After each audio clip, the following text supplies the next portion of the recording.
going on, Georgia Bass Tech fans? I hope everybody is doing well from the storms today. You'll have to forgive me for I've been trying to get over a cold past couple of days. So tonight we'd like to take just a brief moment, welcome each and every one to our Hooked Up Live. We thank each and every one of our sponsors, Line Team and Serum, Just Catch Bass, Star Lures, G2 Gemini Jerseys, Tiny Boat Nation Outdoors, Dugout Bait and Tackle, PFD Fishing. Appreciate each and every one of them. Get over there and check out their social media pages, their stores, each and every one of them. They've got some amazing products that we greatly appreciate their support for our Hooked Up Lives. Just another quick reminder that tomorrow is the deadline for the Nights of Lights, getting your meal tickets. So all anglers that are planning on attending and wanting to purchase meal tickets for the Nights of Lights for next weekend, next Saturday night, make sure to get over to our website and pay for your meal tickets. Here's our website link, georgiabasstech.com. Get over there. It's really quick and simple. All you have to do is take and transfer the money through Venmo. Just tally up however many people you got. It'll give you all the directions on our website. So get over there, check them out. And also we have the band Waleska that is actually going to be performing live. So as of next week, we're actually going to open it up for anyone that would like to attend. There is zero cost to come to this event. It's in downtown Atlanta at the Shriners Temple. The map for the location address is actually listed on our website as well. So free concert, a night to remember. We hope to see each and every one of y'all there. So no further ado, we're going to be bringing on our points champions from Southern Outcast, club president Josh Griffith, and his co-anglers, Sam Thomas. And we got Chris Simmons from Tiny Boat Nation. Congrats, men, on your points championship. Appreciate it. Yeah, big congratulations. Thank you. So for our new people that may not be as into tournament fishing, which club do y'all fish in and which area do y'all fish in? Southern Outcast John Boat Anglers, we're based out of Athens. Everything we fish can be reached within 1 hour of some part of Athens, Georgia. Okay, so which all lakes do y'all go to? So this year we've added Lanier and Hartwell, first time ever. We used to fish some mountain lakes further north. We kind of got out of that. Added Lanier and Hartwell. We fished Cedar Creek, Bear Creek, Sandy Creek. Those two are in Athens. Bear and Sandy are. We fish Hard Labor, Varner, and Black Shoals. Very nice. And Black Shoals was new this year. We'd never fished it before. Yeah, it was new this past year. Yeah, we actually won that one. First time we've ever fished on the lake. Well, I was going to ask y'all about y'all seasons, but I want to hear more about Black Shoals first, because Black Shoals is actually like 5 minutes from our shop, and I have yet to fish there. How'd y'all like it? You fished there one less time than I have, so. How was that lake? I really liked it a lot. I got to be honest, I had some help from some friends on, where to go and that sort of thing. That helped a lot. My buddy Steve Garman, he actually took me out there on a guided trip before we went out there. So I guess saying it's the first time we fished on it wasn't totally true. I did go with Steve. Okay. And helped me out with some baits to throw. Combined, man, it was a winning strategy. Awesome. Well, tell me about y'all's season. How did it go for you guys this year?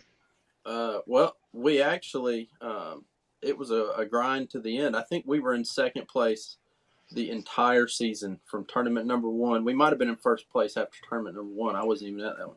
We were in second place from like the second tournament until the last tournament, and pulled it out at the very last minute. So it was a very exciting year. So y'all been on the bubble seat all year long, being in second place, man. That would be it's a good vantage point, I guess, to be right there. This is the story of my life. I can tell you all about that vantage point. I've always been But what was y'all's most memorable moment for the year? Oh, I can tell you right now, it was when Sam decided to practice his backstroke skills at the TEC last year on Juliet. I forgot about that. Yep. I didn't. Went Sam swim fell in the lake. and found a whopper plopper like 5 minutes later. So it was worth it, I guess. And it was the name brand, the what is it, River to Sea Whopper Ploppers. So yeah. Okay. So, Ryan, I would say the most memorable moment though was probably Sandy Creek this summer. We were having a decent tournament and we're gonna finish in the money. And on the very last cast, we're fishing down the bank, and I'm fishing to the bank in an area of the lake we've never fished in a tournament before. And Josh is like casting off in the middle of the lake, and he caught a 6-pounder on the last cast of the day, and we ended up winning the tournament. we already had what would have been a kicker for that tournament. Nobody was catching anything. It was just what's known as a dead lake, and that was by all means a dead day. And we had a decent bag already because we had one that was what, 4 pounds, Yeah. and then a 3.5, 4, something like that, and then that happened. We were like, let's go weigh in. It was gonna be close. I think there was one other team that had a good bag, and it was gonna be close without that fish. Close enough that I remember not feeling comfortable saying we didn't need that fish once we got back and looked at the numbers. But yeah, he caught that one on the last cast, and it was the middle of the summer, like July or August. So it was like 100 degrees, and yeah, Summertime that was probably the most memorable is- moment. Yeah. Now, was Summertime that is- the biggest fish y'all caught all year? I think it might have been this year. I caught one at Bear that was probably about 5, but I think Yeah. that Sandy Creek fish was bigger. We always Okay. have a big weigh-in. So I want to ask something before we do. Welcome Ryan into it. All y'all that have not met him. This is Sam and Josh with Southern Outcasts. So I got a question to ask Josh, I'm not trying to down you or anything, because I know it happened during the TEC. You was actually fishing the TEC event. Y'all was without any back motor. Did y'all run y'all season without a back motor again during 2022? Sort of. So we did one tournament. I have a 30 pound thrust Minn Kota that I threw on my kayak that I got. It's like $100 special from Academy. At Black Shoals, we put it on the back mostly to see if it helped with stability. And Josh had a like a DeWalt drill motor, so we ran it at blast off just for kicks and giggles. I don't know that it helped us any, but we had it for the last 2 tournaments, and it was purely there for a rudder, basically, to keep the back end from wanting to get crazy. That motor did help. It gained us a half a mile per hour, which, as we all know, that's huge, especially at our rate. We're doing 470. It gets you like 520, 530. It's huge. But, So did it actually help keep you tracking straight and you just steered with the front motor? Yeah. Oh, yeah. Let me tell you, buddy, the biggest disadvantage to not having a motor on the back of your boat is boat control, or lack thereof. My boat swings around so bad, and I've gotten pretty good at controlling it just by not having a motor back there. And just having his 30-pound back there, not even running it, I'm just getting to stick the thing in the water and not even run it. Sometimes we don't even plan to run it, but we just want it as a rudder. You would be amazed how much it helps. Especially because Josh went to lithium this year, so we lost a lot of weight in the back end, and that caused it to kind of get a little loose back there, more so. Well, you're already on the subject. Why don't you tell us about your boat setup and what kind of electronics you run in and all that kind of stuff? Got it. So it's a Tracker TX17. I think it's like a 97 model. Been taken really good care of till I got it. Put it, jumbo tournament fishing and worn it out. But so we got an Ultrex. Start at the bow, I guess, right? So we got an Ultrex 112 36 volts on the front. We got a live scope with a big screen on the front, run it off the Milwaukee 18-volt batteries with the C-Light adapter. I got a love-hate relationship with that battery setup for that. Then I got just a cheap Lowrance leak pipe shirt or something else up there. Had it forever. Keep on waypoints on it. Let's see. Got the console taken out. Now we'll get to that in just a second. Got a lot of mods done. That's kind of another conversation. There's really nothing in the back. I've got the it's 150 amp eco-worthy lithium batteries from Amazon. Back when they sold the blue ones, I think it's like orange and green now labels, but it's the blue labeled ones. I don't think they sell them anymore. Been pretty happy with them so far. And like Sam said, it makes the boat too light, really. The back, you can be going wide open up the lake, and it's going crooked. like 30-degree angle at the lake. Seriously, if there's any wind blowing, the wind will blow it. We'll blow that back end around when it's just, especially when it's just me in there. It'll blow that back end around at full speed. So they're definitely lighter, that's for sure. Is your decking and stuff all original, or did you add wood or aluminum or anything to make your decks bigger? Yeah, it was when I bought it. It had, I guess it was an original aluminum decking. I don't know if those came aluminum decking back then or not, but the deck is aluminum. It looks original, the carpet and stuff. Yeah, the carpet. It's just the thin, gray carpet. It's nothing. I'm telling you, it's nothing fancy at all. Look at the setup of live well in the compartments, and it's pretty standard to what I see in other not so special tractor GX engines. Your 36-volt trolling motor reminded me of a question that came up a couple of weeks ago. Did you have a 24 or a 12-volt setup before you went to the 36?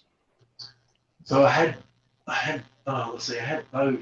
I had the had an Ultrex 40, not an Ultrex, I had a Edge, Minnesota Edge 45, then I went to Minnesota Edge 70, which is a 24 volt. Then I stepped up to the Ultrex, which is a 36 volt. So I've had some of all. I think you've only fished the 24 volt and the 36 on this boat, hadn't you? I think you got that 24 when you got this boat. We used to fish out of a 16-foot boat with a Haswing on the back and the 45 in the front, but that's been okay. Yeah. Now that 70 was on. Hey Wes, that 70 was on this boat. I know because when I took it off, when I put the Ultrex on, and I think that's a 24 volt. That 70 pound Edge. Yeah. Sure. Did you notice any major differences or anything notable going from 24 volt up to 36 volt? Yeah, because that's what we run with. That's our. We don't have a pusher. That is our running motor. That is, when we're running the lake at flat, we're blasting off with that. And the biggest differences that made a difference to me, we got a. What did I tell you when we put that thing on there, Sam? We had an extra battery and running those Trojan T1275s. Those suckers. So we gained half mile an hour, maybe 1 mile an hour. But the biggest difference was we went to lithium. But if I had just a very simple 55-pound press on the back, which I probably get pretty simple, just to straighten things up, that's going to be huge. Not just for us, we're going to get from it, just to keep us straight. Shoot, I got one up better than that. Whenever you go up to February at Blue Ridge and you win 2 e-propulsion motors and battery packs, slap that sucker on the back. There you go. Yeah. Because I do want to bring that up. Like of all the interviews we have ever done, okay, this is our 4th year running. We have never had an angler team that goes out there with just a bow mount motor and wins points champion. So, I mean, hats off to you, man, because I know that right there, it goes to show, though, speed is not everything in this sport. It's not. Since you guys don't have speed, is there another element that you highly rely on to get good performance? Not necessarily out of the boat, but just to do good during the tournament? And I think the biggest thing is just having a plan. It's real easy when you can, jump from one spot to the next, to get spun out quick or to miss what's going on. And I think there are a lot of times for us, it helps us that we have to think about what's the plan, what end of the lake do we need to be on. If we make a run to the other end of the lake, we've got to be intentional about it. So even though it takes us longer to run, maybe 20% longer to get from one spot to the next, the fact that we're forced to be more intentional about it means I think we really spend less time running than a lot of guys do because we have to.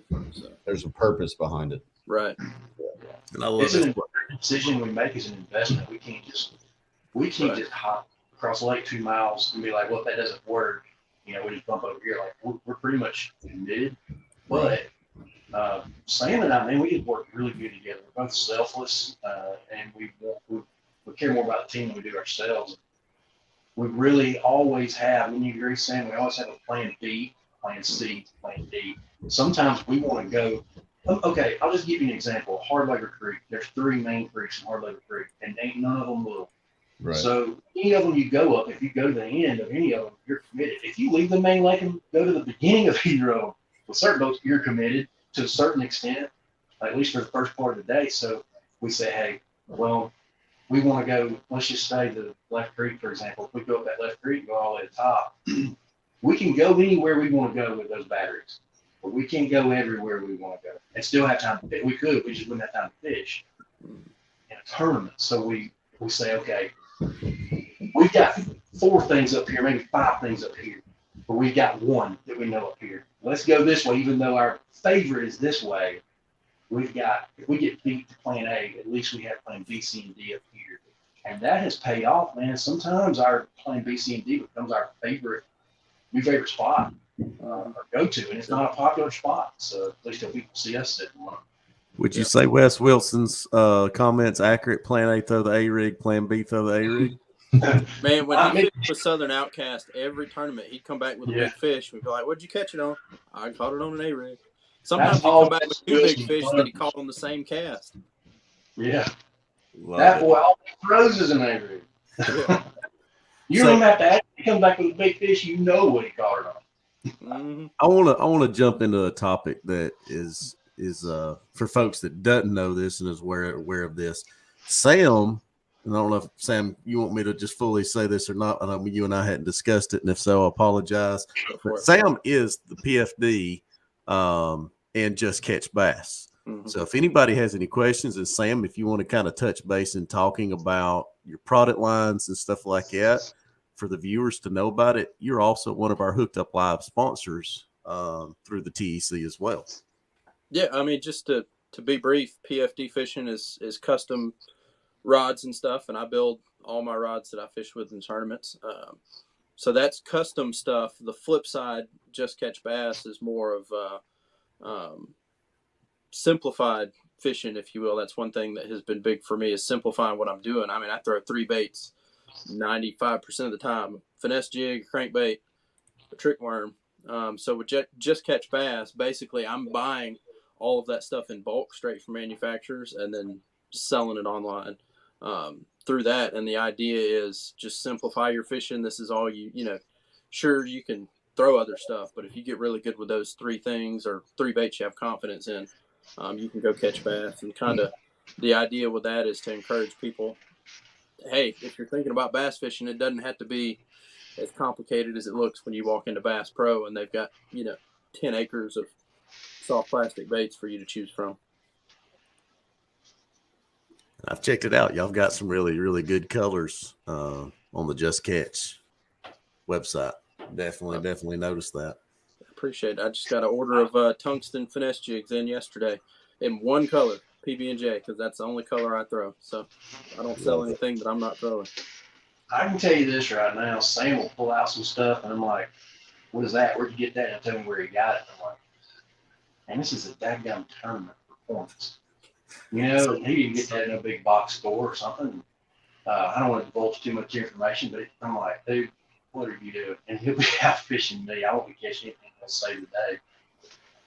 All right. And it took me like 2 or 3 years now. And I'm like, just trust him. He knows what he's doing. So Wes selling some stuff that works. It's effective. Wes is saying he does need a rod guy. So right here's your man. Sam is the man. Hey, hit me up, Wes. Definitely get over and check him out. Send him a message through Facebook or through on his social media on his Facebook page on it as well. So I do want to kind of give one highlight. We've never really veered topic away from fishing when it comes to Hooked Up Live, but I do want to kind of give some recognition to you, Josh, because you have done something this year that really has been an inspiration. Just seeing your time with your family, that you have literally created moments this year that's going to literally last a lifetime. And it's out there on social media, and you can definitely plug in on that if you'd like and tell us about it. I appreciate it, yeah. And I'll just say this, Mary, the Lord has somehow blessed us for some reason. I don't know why. We started a YouTube channel. I started a YouTube channel for this stuff, for fishing. I feel like it's something that I don't want to say I'm good at it, but I feel comfortable in. That's why I know what I'm doing. So I wanted to start a YouTube channel. I did it, and then I made a mistake and took my camera or phones. I videoed the whole thing with the whole season of phones. Took my phones and videoed the first hunt with my daughter. When my daughter killed her first two deer, one of them was a giant, the other one wasn't little. And in one hunt, first hunt, I'm like, man, I got to put this on the channel. And it went viral. And it's got 90,000 views in a month, 2 months. So we got monetized in a month and she kept killing 2 and 3 deer a hunt. And she was 1 deer shy of killing a 12 deer limit, Georgia 12 deer limit this year. First year hunting. And like I said, I'm not bragging. That doesn't happen. I'm telling you. I said I want to do the fishing because that's what I feel like I was good at. I'm not good at the hunting. I spend a ton of time doing it. I've been very successful, but it's because I've spent hours and hours over my lifetime, days, weeks, years hunting. I've been hunting for 30 years. And compared to the time I spent and what I have to show for it, I just feel relatively unsuccessful, even though I've been very successful. But that happened. And the way that season went down, that hunting season went down, it was a miracle. Lord bless us for some reason. I don't know. And we want to glorify Him through that. I believe that's what we've done. And that's what we intend to continue to do. So, yeah, check it out. It's called Chronicles of the Creeks on YouTube. I'm not asking you to subscribe unless it's something you're really going to watch. There's a lot that goes into that. But, if you want to subscribe, that's awesome. Follow along with us. And we're going to try to do some fishing, too. We're taking the family crappie fishing Monday at school. We're going to try to do some crappie fishing. Same creek. Maybe make a video out of that, maybe not. I would say, go ahead, Sam. Subscribe, you might get to watch me fall out of the boat at the TEC again. It'd be a rough year for that to happen. Juliet wasn't too bad, but Blue Ridge is going to be. That's not going to be fun. No. There'll be a couple of boats out there for filming and stuff, so make sure we'll give some phone numbers away. Just make sure to make phone calls if anybody does fall in. Definitely.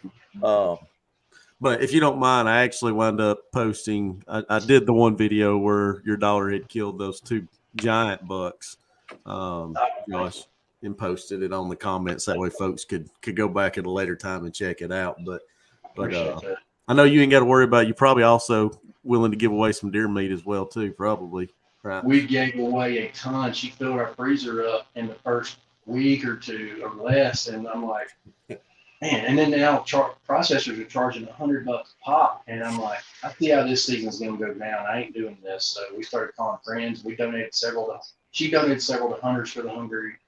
That's awesome. It's been a good season for a lot of people. She blessed a lot of people with some deer meat. That is awesome. And you've definitely probably got your cardio in by dragging all the deer for the year, right? Oh, dude, it was, you have no idea. She, and I can't tell you how tough she was. She's 8 years old. And every time she was out on school break, I was dragging her out of bed early. I didn't make her go. I'm like, hey, you want to go hunting? Every time. Mm-hmm. She wakes up quicker than I do. I got to say, she wakes up quicker than Sam does, too. But she never slept in. The only time she slept in is when she was up at my in-laws' house at Annie Papa's. She slept in up there, certain parts of Christmas break. She was up and at 'em, man, working hard, climbing trees. That's awesome. Crazy. She made me proud. Ryan, Chris, fire away. You think she'll ever? I'm still on your YouTube channel. That's pretty cool. You think she'll ever get into wanting to process her own deer? Well, it's funny you should say that. We'll see, because a little backstory. I grew up doing that.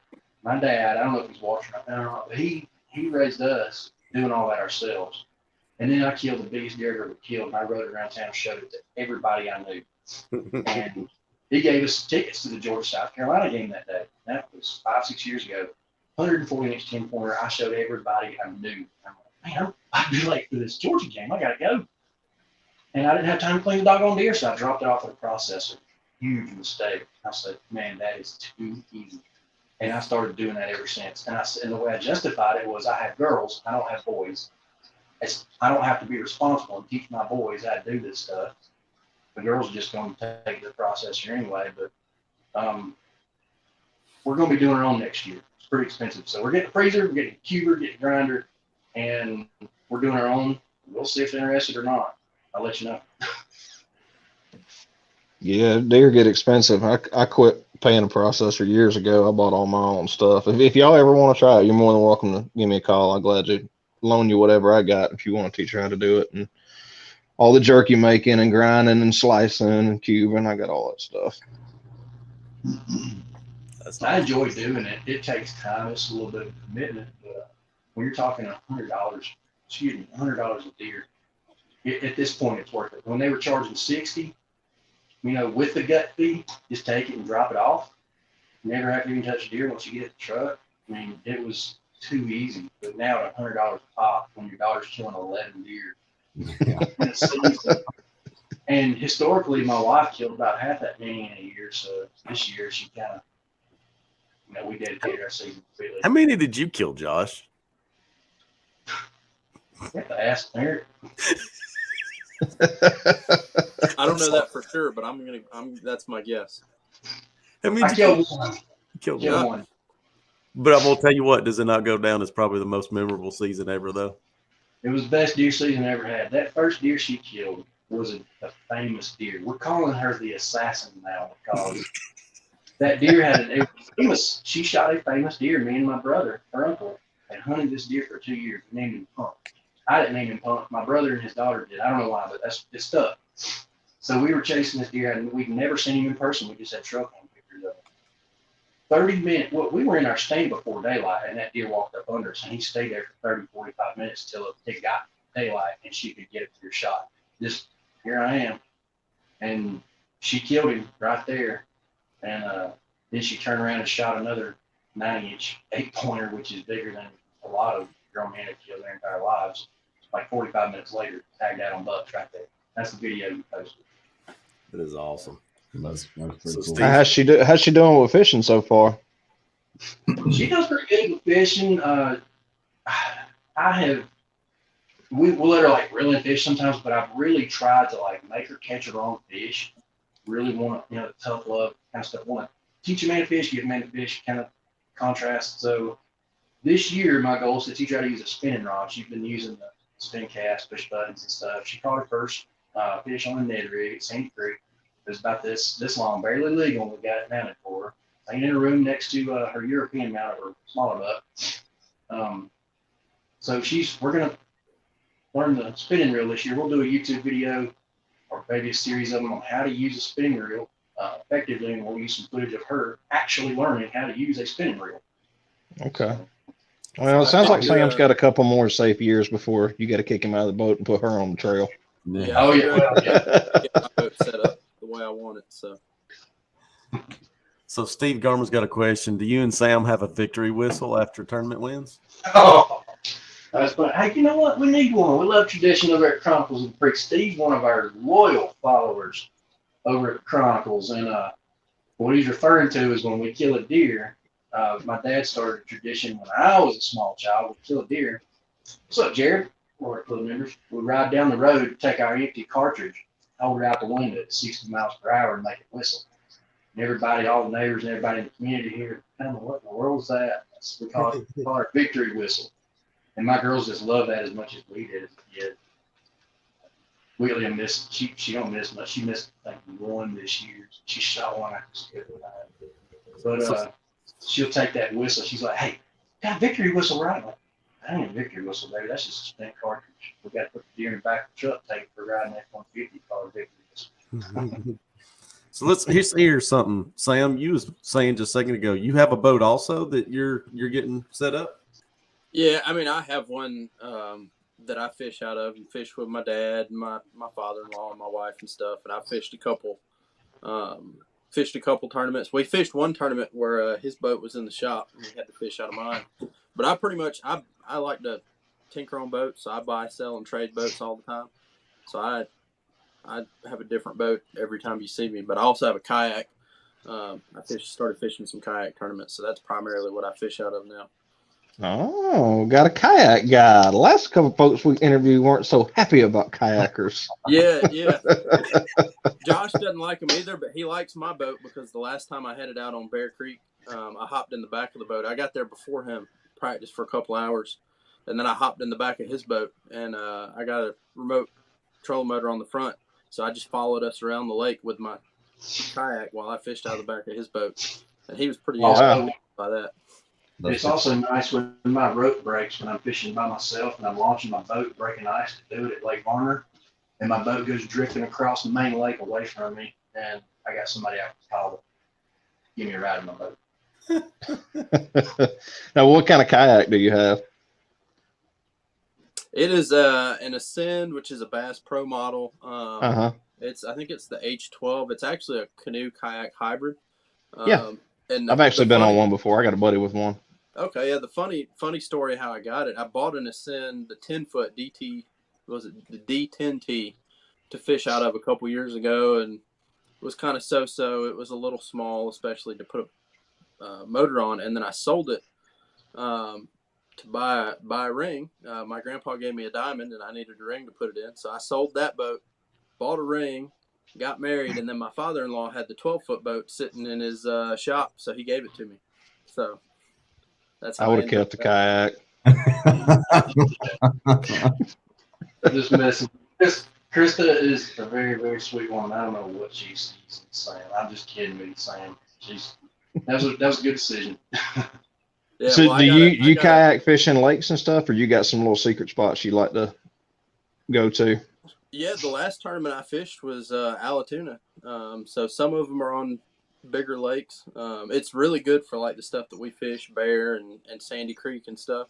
Because I can run about 4.5 miles an hour in that thing, so I can scoot around faster in that than I can in my boat. So it's good for getting out and practicing by myself. And I fished some of the mountain lakes too. I went to school up in Demarest, so I fished a lot of the lakes on the Tallulah River, Yonah, Burton, Seed, Raven. So I go up there and fish from time to time. Tell them what you're famous for over on Yonah. What was that? Tell them what you're famous for over on Yonah. What you catch over at Lake Yonah? Fishing against Josh one morning. I caught the lake record largemouth in Yonah. In a spot I told you about. So you didn't tell me about that. I've heard you tell that story. I did. So you hold me the lake after the fact. You asked me where I caught it, and I told you. You said that's a good spot. But I found it on Google Earth the night before. So you hold the lake record for Yonah for largemouth? I don't know if it still is. That's been a couple years, and it's of all the lakes in North Georgia, that's one of the smaller. It's like, what was it, like 8'9", 8'10", something like that. So it's not like Lanier where it's 17 pounds and it won't ever be broken. So, and it had been broken a couple times the year before I did it. So it may not be the record anymore. Here it is. Lake Yonah record fish largemouth bass, 8 pound 2 ounces. Sam Thomas, March 30th, 2019. Yeah, I hooked one that was bigger than that last summer. So there's some monster fish in there. So if anybody wants to go catch a lake record, that's where the low hanging fruit is. I know Sam. Yonah's never a trip wasted, whether you get a bite or not. It's a pretty lake. It is a beautiful lake. It is. Sam, of all the gas lakes in North Georgia, it is by far the best for fishing because you don't have jet skiers, party boats. Like if there's somebody there, they're there to go fishing. I know, Sam, you and I had talked about it for past couple of years, wanting to get up there and start tackling them walleyes. So I know I've ventured a little close to it. I've started tackling some yellow perch, but that walleye is going to be coming up very, very soon. Yep. So we got a question, I think a couple of comments coming in. Appreciate each and every one of y'all. Keep firing away any questions you got. Cody Silvers is asking, Josh, any way you could get Sam to wake up as easy as your girl in the mornings? No. Is there something? That's probably the biggest obstacle on any given tournament day is me getting woke up in the mornings. So then Zach Colsey saying he knows that Josh remembers the kayakers on Hard Labor Creek last year. I remember kayakers I just forget it. Try my best to forget them everywhere. They all blend together. The ones that the first are at Sandy Creek, the college kids over there, they just are notable. Well, it's like jet skis. When you have people that didn't buy their boat, and usually people out on kayaks didn't, there's no investment to know, the etiquette of the lake, and they just out there oblivious to the fact that, they're being real rude. 2 years ago at Hard Labor Creek when we had the state championship there was a pretty big scale kayak tournament going out of Hard Labor the same day. They were having some type of championship too, weren't they, or something? Yeah, they were super awesome guys because I know they kind of even waited till we all blasted off first. So I don't know which group it is. If they ever watch this video down the road, hats off to y'all. We greatly appreciate y'all. Yep. Fire away, Ryan, Chris. Ryan, you got anything? Nah. What lakes do you guys fish in your trail? So we fish as far If you just north showed up as- on time, you'd have known. They already talked about that. Sorry. We, yeah. Get here when you can. Get here when you can. Okay. If it's within an hour of the loop in Athens and you can park more than 10 boat trailers there, we probably fish it. So there's a couple lakes like Yargo and Little Russell that we don't fish because parking's commerce. We don't fish those, but pretty much everything else is within an hour of Athens. If you don't mind me asking, why don't y'all fish Yargo? Parking's pretty rough. We've gone, or I have gone to look, and I've never been happy with the way parking looks. It's I tough. love it. I heard they're charging like a pretty astronomical fee to fish it these days. Like they put tournaments, now you can do it again, but you got to pay a fee. And we don't have anything left over. That's one change coming with our club is, I don't want to say too much before I give it out to our members, but we're going to change some stuff with our membership fees. But as it is right now, previously it's been a $30 membership fee. It's fixing to change, but there's nothing left over. We've got very little payout at our classic. And we just don't have a lot of fees to pay towards stuff like that. So Yargo, if I remember right, because we actually have it on our schedule this year. We had it on our schedule last year in our club locally. So it's the same thing, the state parks type deal, DNR. If you have over, I think they upped it from where it used to be like 22 or 24 boats. Now it's up to like 30 boats. That's where the fees do come in to where it is very, very, very pricey. Then you have to have like proof of liability insurance and everything else like that. But if it's a smaller group, which I'd assume y'all's club is probably excess of that possibly. I've been pumping the brakes really hard on our club, cutting off membership, just so that we can fish Cedar Creek, Sandy Creek, these smaller, more intimate lakes that we like. Have always fished. Because our club's based out of Athens, and there's only a couple lakes in Athens, being one of them. And so we've had 22 boats. We have 17, 18 consistently, and I'm trying to get down even below that. But no, I don't think it would be the point like you're talking about 40 boats. So let's talk about Blue Ridge. Y'all been up there? You laid eyes on it yet? No, I have been up there previously once or twice and, haven't really fished a whole lot, but kind of wandered around on the kayak looking at it. And spent a lot of time looking at it on a map. And, it's a lot like most of those mountain lakes. It's probably got more rock in it than most of them do, but,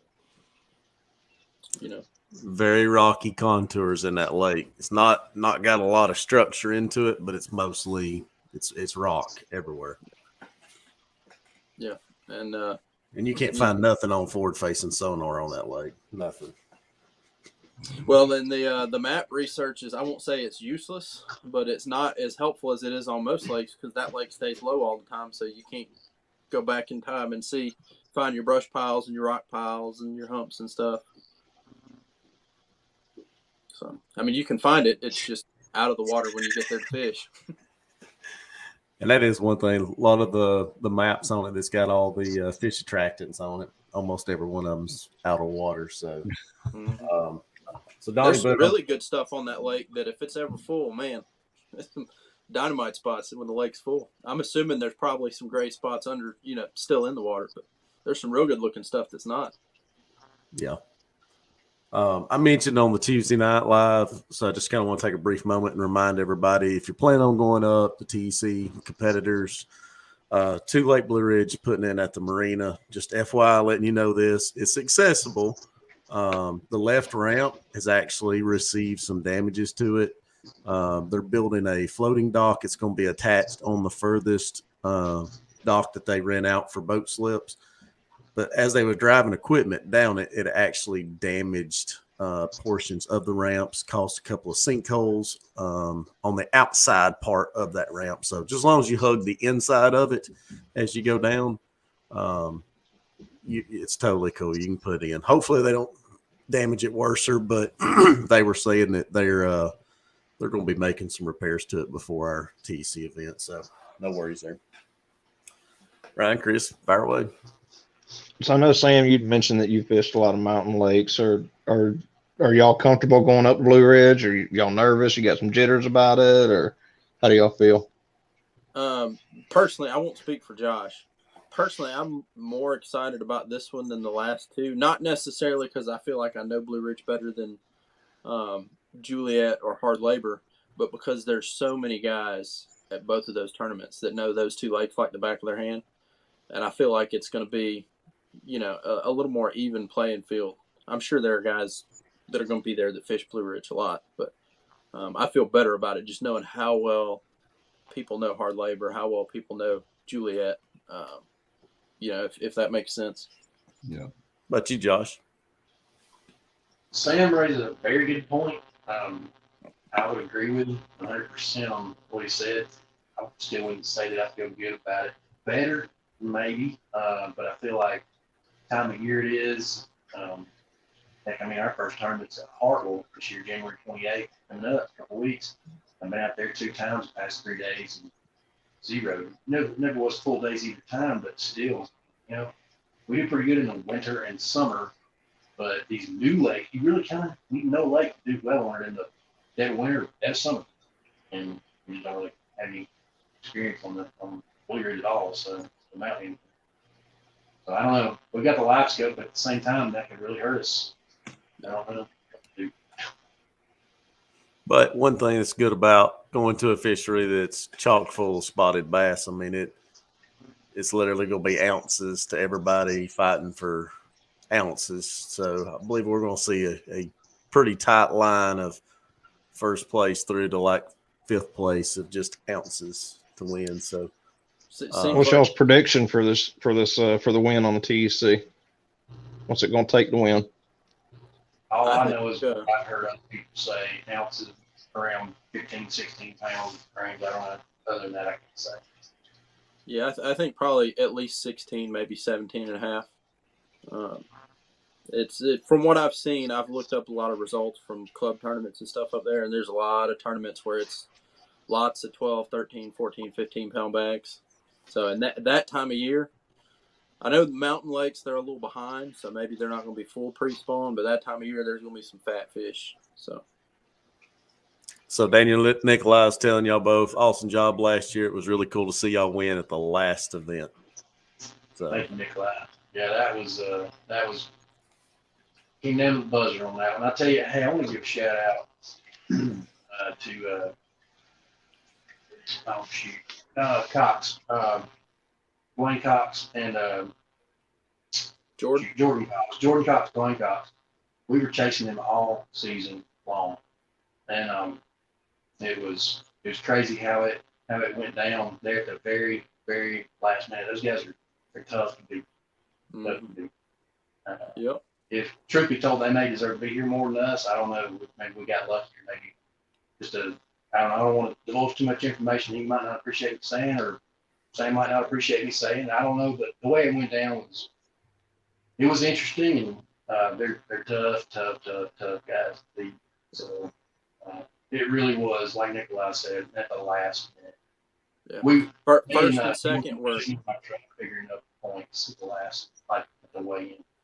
I think it was like 1 or 2 points for first and second, and then third was third was still, they did well, but it wasn't remotely close to how close first and second was. So it was, I think the first 2 boats locked down top 4, like 2 tournaments left in the season. Like those guys were killing it. Wow. So Cody Silvers is bringing it up, saying, wanting to see a 4-pound smallmouth come to the scales at Blue Ridge. What do y'all men think? I know, Josh, you really hadn't had experience there with it, but Sam, you've been there before in the past. Have you caught any smallies? Do you expect to see some come in?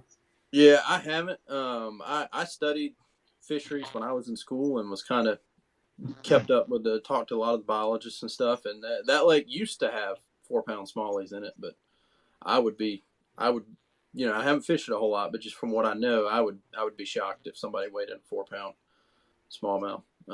Probably be a lot of 4-pound spots and some 4-pound largemouths, but I'd be shocked if we see a 4-pound smallie. That's So just they don't do well with spotted bass. Oh, gotcha. Okay. Yeah, not at all. And it wasn't that long ago. I think like 10 years ago, it was still a pretty decent smallmouth fishery. But Chattooga, I found an old, I forget which magazine it was, one of the fishing magazines from like the 80s, and they were talking about Chattooga as one of the best, Lake Chattooga is one of the best smallmouth fisheries in the country, world class. And I don't know that anybody's caught, more than 2 smallmouth out of that lake in a day in my lifetime. Those spots, just they So is that just competition for food, or is that like what? Why don't they get along, or I don't know very much about the business. Yeah, so there's a couple of things. The biggest thing with bass, you kind of have a spectrum with black bass. You have largemouth, which are the most like they're almost swamp dwellers, so to speak. They're very much shallow water, muddy water, and then on the extreme other spectrum, you get smallmouth and shoal bass, the more river bass, and the river bass hybridize like crazy. So anytime you take 2 species of river bass and put them in the same place, one of them is going to wipe out the other one pretty quick. Gotcha. Largemouth, because they're so different from all of them, they different habitat and genetically different. But those river bass, they just don't. And I may be totally missing it, but I think we talked about it in one of the other previous lives. I may be getting a DNR biologist to come on one of our hooked up lives, possibly before the TEC event, to maybe talk about the fishery as a whole. But one thing that I had found out, Josh was on the call, being his club president. We had talked about it, Blue Ridge being a fishery that a couple of years ago was actually, when they were out there doing shock studies, there were multiple state records spotted bass swimming in that lake.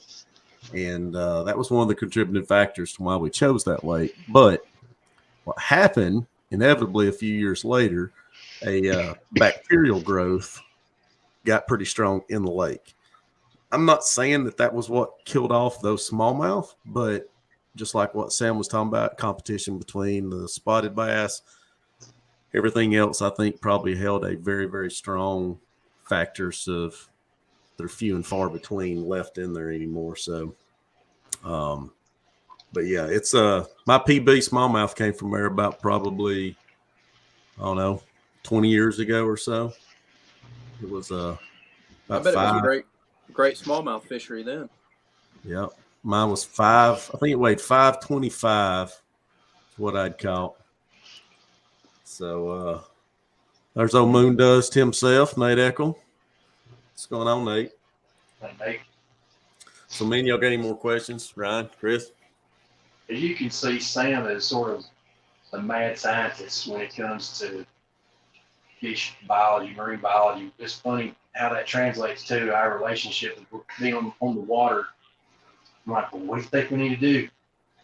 We think about this over here, and Sam will say, well, we'll pick on you in a minute, Sam. Sam will say, well, there's a distinct possibility. There's a lot of distinct possibilities. There's a distinct possibility that since this happened over here and we got this blooming, there's this on the moon lined up with these stars over here, that this creek could be producing like everything we've ever done with this creek. Yeah, scientifically, this makes sense. I mean, he just has so much knowledge that I don't have. Sometimes it causes us to conflict, and I've learned a lot from this. Pretty interesting. Sam, I got a question then to ask you. I went out one time with a guide inshore fishing. I want to see if you feel the same way on this. When the bite's tough, say you've been out there all day and the bite's just been horrible, and it's, say, a full moon, or if not a full moon, just whatever phase the moon's in. Hey, do you believe in where if the moon is setting during the day and the bite's been tough, then all of a sudden once that moon gets to right where it sets, they're going to turn on? I don't think for freshwater it makes as much of a difference. I've heard for pretty much anything tidal, like moon makes a huge difference. I don't think so. Some guys swear by that. I don't think the moon makes a huge difference. I'm sure it makes some, but especially too on these electric only lakes because these lakes are small. Not a lot of gravitational pull in the water. I don't think so. But So I want to ask you another question. Y'all was talking about just Sam being the fish studier with forward facing sonar. Do y'all both stand up front watching the graphs together, or is it pretty much one guy only? I'll take that one. So, all right, my boat is my graph, but dude, I'm telling you, I can't use it like Sam can. And sometimes, there's 2 times particularly when I have to swallow my pride and just let Sam be in control. 2 times that stand out, maybe more than that. But one is when fish are on the bed. I'm not a bed fisherman. He sees a fish on the bed that could help us out. I've got to just move the let him have the motor and do what he wants to do.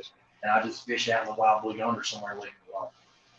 So then the second time is if I'm seeing fish that I'm certain are bass, and I just can't get him to commit, he can't. And I refer to him as, I call him Sam the Surgeon Thomas because what's the guy, Major League Fishing, a former Major League Fishing announcer, I forget his name, bald-headed guy.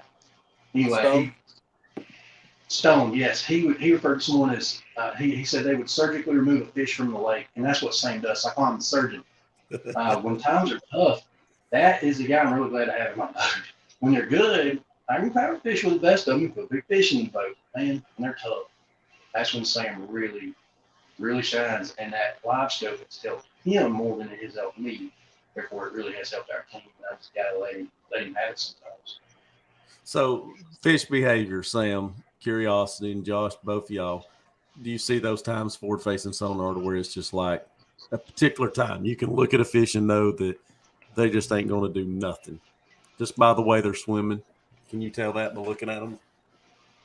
I mean, I can't. You know, I can tell when a bait gets in front of them pretty quick whether you're wasting your time sticking with them or if they're gonna react to it. But I can't. Some guys can ride down the lake, look at that thing, and say that's a fish that's gonna eat. I have no idea before bait gets in front of it whether it's gonna eat.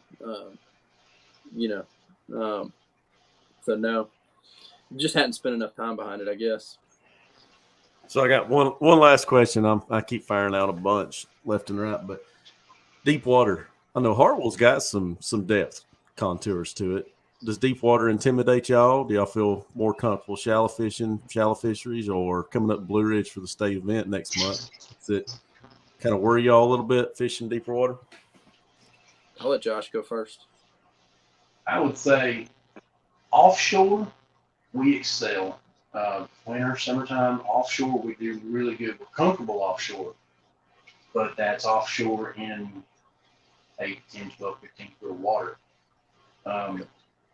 Offshore in 60 foot of water, fishing for fish to spend 30, 40 foot of it, I got a lot to learn. Yeah. I pretty much would echo that exactly. Down to about 18 feet, 20 feet, perfectly comfortable. Beyond that, you just got there's so much line between you and the fish, and it's a lot. I don't, my hope is that you be able to catch them without getting down below 20 feet. I'm of the mindset that there's always fish up shallow on the bank wanting to eat if you know where to find them. So just be glad we ain't fishing Carter's Lake, right? Fish yeah. Carter's Lake, you'll be throwing out in 100 foot of water catching spotted bass. Hey, can I give a shout out to somebody right quick before I forget? Yeah, Sure. While we got the TV Nation fellas here, anybody named Steve Garman, ring any bells? You just chimed in a while ago, but I think Steve works with you guys, right? That name sounds familiar. Might have seen him a time or two, but Steve's a good friend of mine. He's helped me a lot. A lot of info on some tournaments, some lakes I've never been on. Excuse me. Lakes I have been on, just new spots. I like to think I helped him some too. But he just did a lot of modifications to my boat. When you look at the boat, it looks pretty much the same as it did when I got it to him, but let me tell you, it is not the same boat. It is not the same boat. The most obvious thing is the console's gone now. So thank you, Steve, for that. I'm a fat kid. I love my leg space, my leg room. I love to store junk, extra clothing, just cluttered places to put it. That is nice having that out of the boat. But can I go through what Steve did for me? And is that Yeah, okay? absolutely. TV Nation, I asked him, he said it'd be fine with me, any conflict with you guys. So, but I'm pretty impressed with everything he did for me. It started with my boat was biting me. It was shocking me. Every time I unhooked a battery or hooked up a battery, or like Sam's motor we were talking about, if I wanted to hook it up, I had to undo it. I stick that wrench on the battery terminals, and it would send electricity up my doggone arm. And it was not any fun. I knew it was something I did to it. I didn't know what. Over the years, I've done a couple of things to that boat, messing stuff up. It was in bad shape. Well, Steve completely rewired it with marine grade wiring, and starting on the front. So he put my shunt that I had, my gauge that shows how many volts and whatnot, battery percentage I got. He mounted that on the front, put a new receptacle for my trolling motor in front, a recessed foot pedal tray. He also, a couple of things. A live well timer, a new live well pump. When he took the console out, all my switches were on my console. So he put a new switch panel on that driver's side gunnel right there. Looks nice and neat, really, really clean. He put a new fuse box hidden up into a compartment, TV Nation fuse box, sharp looking. Back on the back, he put breakers in back there. He put one breaker for my 36 volt trolling motor, another breaker, or I guess it's a switch, for everything else, and mounted it. I just reach in and turn it. So I think he put new running lights. He did a lot of stuff. He put in my compartments. I would have rods broken because I had my rod box up, pulling a rod out, arm way out like this, and the rod box slam on the rod tip and break my rods. I had that happen a couple of times. So he put gas struts, shocks on all my front compartments. So that when I open the lids, they stay open. Then he had to put latches on it too to keep them closed from popping up going down the road. So it's a different boat. It looks the same, but I'm telling you, it's just like a different boat. It's awesome. I'm super happy with it. He didn't charge me enough, but I got it to him in deer season. Getting a boat sometimes besides deer season. He might have a big deer show up on camera. Might take him there. So no, he did a great job. Like I said, he did it for a daggone deal. That's awesome. Used a bunch of TV Nation stuff. And their knowledge and resources probably helped him a little bit too. And I'm super pumped with any dealings I've had with him so far. TV Nation guys, they know what they're doing. You trust them. You know it's done right. That's awesome. Appreciate that. Yeah, Steve's a great guy. Yeah. Ryan, Chris, any other questions?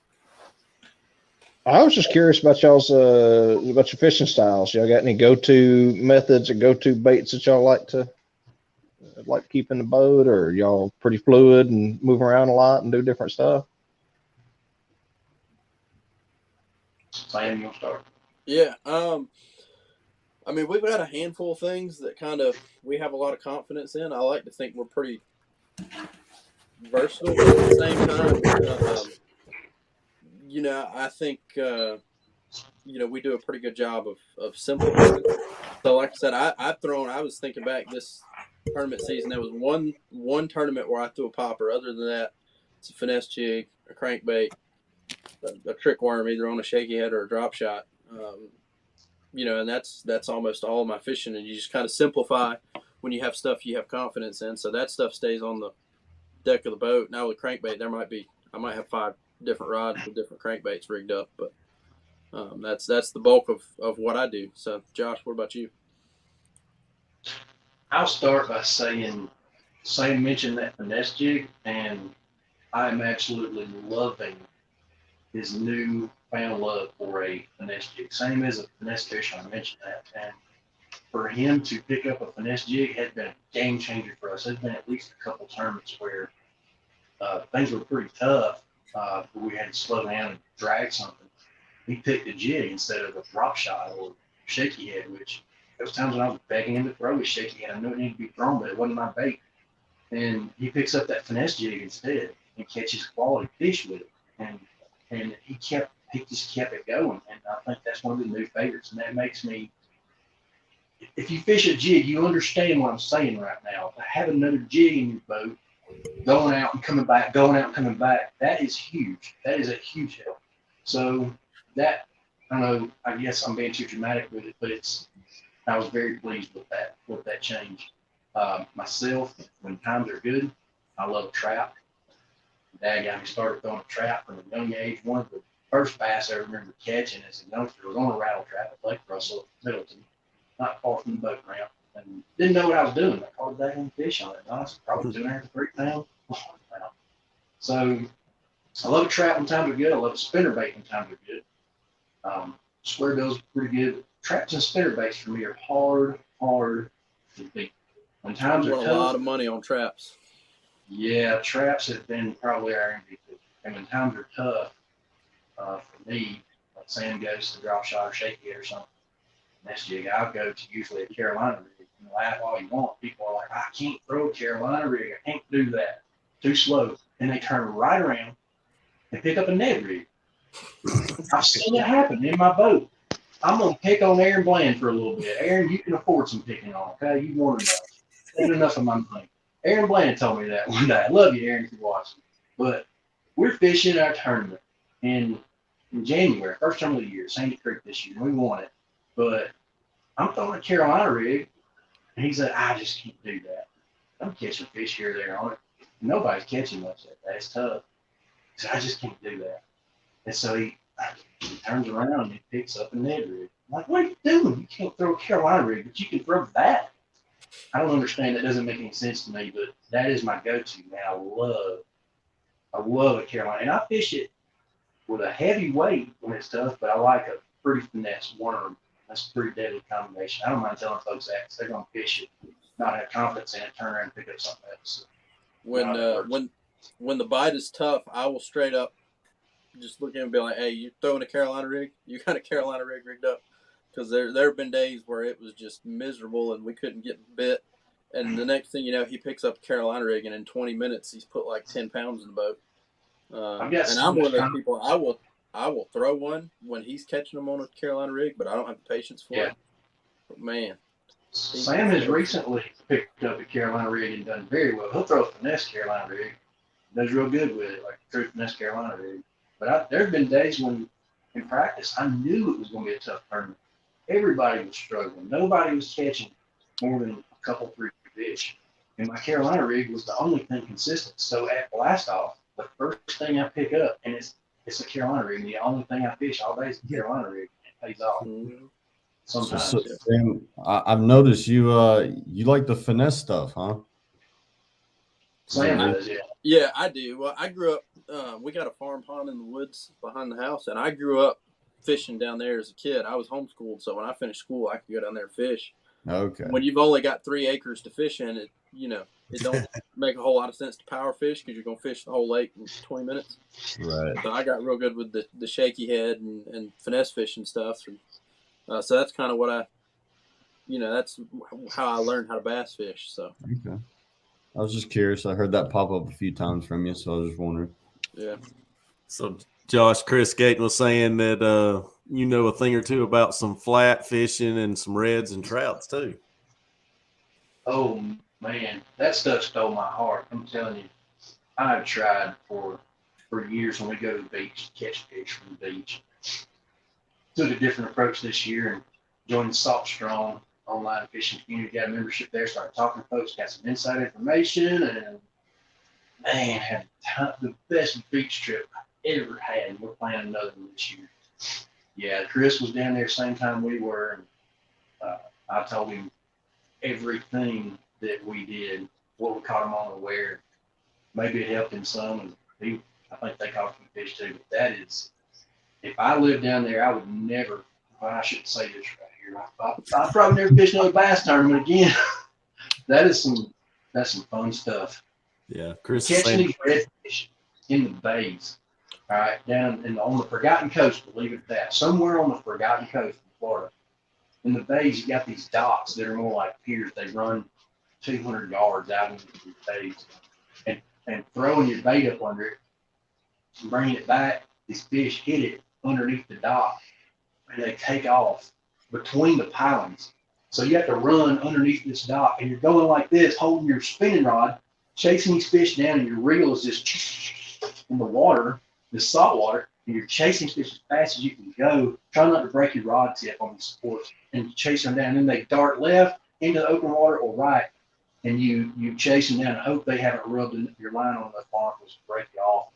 I caught a 28. The biggest redfish I caught was a 28 and a quarter inch red. It was inch and a quarter over slot.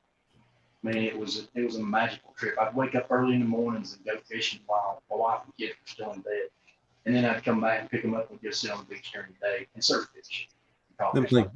redfish eat horrible, don't they? Oh my gosh, trout are even better. They're good. Trout are even better. So, if y'all want to talk saltwater fishing, call me up. We'll talk for days. Steve Garman was telling you, thanks, Josh, for the shout out on that. Love you, Steve. Ryan, Chris, anything else for y'all, man? Congratulations, guys. I do also want to mention this too. If anybody has any questions, feel free to fire away. We'll kind of get to where we conclude the show. So, Chris, you got any questions? No, just big congratulations to both of you guys. Sounds like y'all had an awesome season. Look forward to seeing y'all at the TEC. Appreciate it. I want to give a shout out to just our club members as a whole. I think we got the best total electric club out there. I think we got the best bass club out there in Forest because they don't put up any foolishness. But we don't allow any cussing at weigh-in. Cameras can be rolling. You can bring your children, grandchildren to watch our weigh-ins, and we don't put up with it. But we have attracted salt of the earth type members, and I'm telling you, guys, love every one of you watching. Love my whole club. We got the best club out there. Something really good. That is awesome. I know we kind of touched base on it. I think last year or year before last when we sat down and interviewed, the relationships that's been built between all of us in the TEC is it's lifelong. I know I appreciate both y'all men, Josh and Sam. Congratulations to both of y'all. And again, shout out for Sam, his business. Get over there, check him out.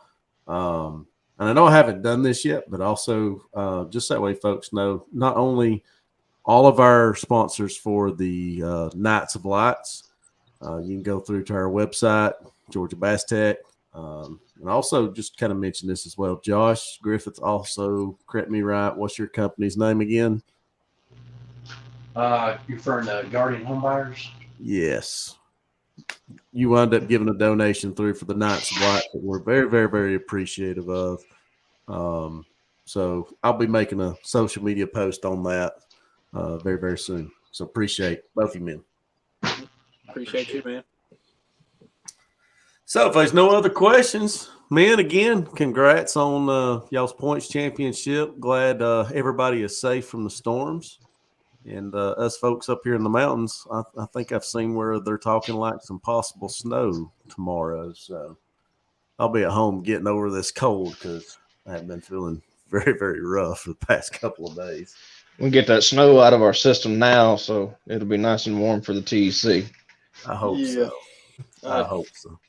There aren't a lot of warm February days in the Blue Ridge area, so we'll see.